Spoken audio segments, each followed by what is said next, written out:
One of the most hottest debated topics, even though it's not like a life or death issue, but still everybody has an opinion on, is tipping in American restaurants. The standard, as I'm making this video, is 20% tip is the appropriate amount. 15 to 20% tip basically is the range of an appropriate tip. Now, what most Americans fail to realize, even though we've grown up here, is that sit-down restaurants is not the same as tipping a barista at Starbucks or somebody carrying your luggage to your room in a hotel. In the vast majority of other jobs, tipping is extra. It is optional. It is an extra way to say thank you, I appreciate you, to people who are not making a lot of money and who are doing usually a pretty physical job. But sit-down restaurants are completely different. What Americans don't realize is that the 20% expectation for the tip is almost mandatory. Yes, it is optional in the sense that you can leave a zero tip, but there's an understanding among Americans that if you do so, you are cheating the server. And you might say, that's not fair. The stated amount is what I paid for the meal, and anything extra is not demanded of me. That should be my choice whether I pay or not. Why should I have to pay extra because the servers aren't paid enough? And most people who's been a server or known a server or just knows general knowledge knows that servers are one of the few professions, they're legally paid below minimum wage. So if minimum wage right now is $7.75, and that's not even standard minimum wage in most states, because most states have a state minimum wage that's much higher, some as high as $15 or $16.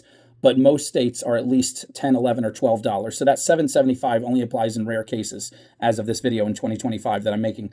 But servers can legally be paid half that. They can be paid like $3.50 or $4. I haven't checked what the latest is. When I was a server a couple decades ago, we were being paid, I think, like $2.85 per hour, when at that time, I think the minimum wage was like $6.75.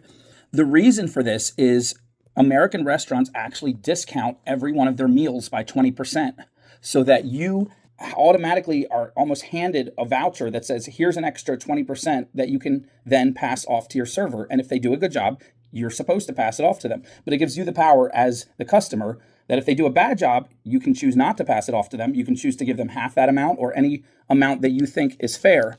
And that highly incentivizes them more than any other profession to do their very best to serve you and to not be lazy and to not be negligent of your needs as a customer. People will argue this all they want, but I've heard a lot of people say when they go to Europe, when they go to other places where they don't have a tipping culture, where tipping is just extra and the waiters are paid a larger amount, that servers are much less attentive to their needs. Servers are way more uncaring. And this isn't to denigrate European restaurants or to say that it's always that way, on average compared to American restaurants. And that's not also to say that American restaurants don't have some terrible servers. Like any profession, you get some bad apples. But those people who argue and say, no, that's ridiculous. Restaurants don't discount their meals by 20%. Let me give you some math. And if you even have like a 5th grade education in math, it shouldn't be hard for you.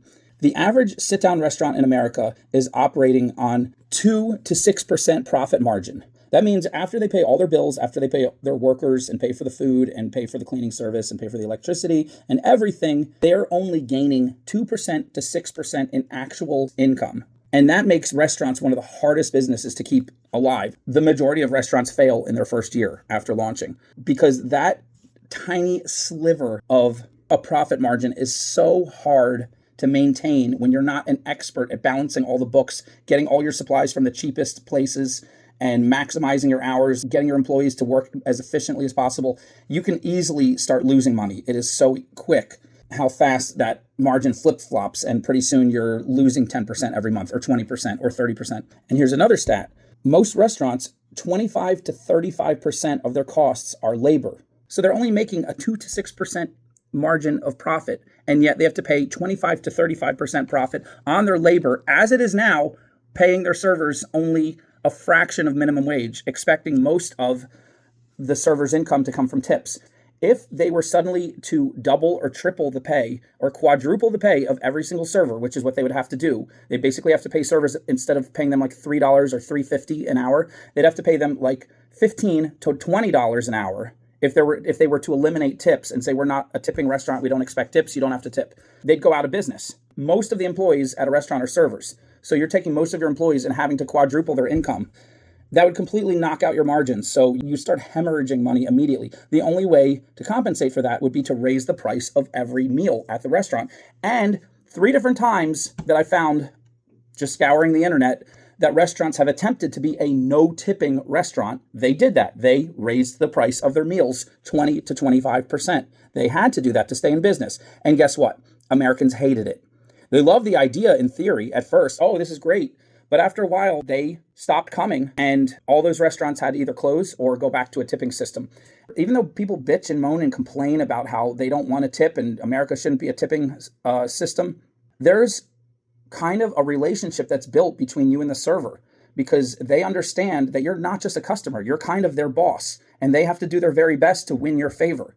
And you want them to win your favor. So you're communicating with them throughout the meal. This is how you can win my favor. This is how you can win my favor. This is how you can win my favor. And when you see their generosity in their time and their effort and their demeanor in trying to show you that they want to do the very best for you, even though they're doing it for the money, it also comes across as a genuine relationship, and it's a pleasant experience in most cases.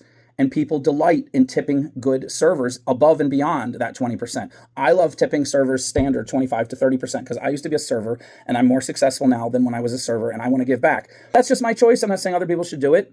If a server does a bad job, of course, I think they should be given less. If they just make a few mistakes, maybe they should be given 15 or 10%. I wouldn't punish them with 0% unless they really had a terrible attitude and should be fired. And in that case, I would probably talk to their manager and say, hey, I don't want to complain. I don't want to be like a Karen, but this server is going to hurt your business, and you might want to look into the fact they were incredibly rude to us. And I only had that experience one time ever in the hundreds of times I've been to restaurants where actually the server was straight up so incredibly rude that maybe she was having a bad day, but I was like, this requires talking to the manager. So I know this is an unpopular opinion. I know I'm taking the side of the minority in this case, which I think is fun. I love taking the lesser known side of an issue. Put in your comments, what do you think? Am I crazy? Am I wrong?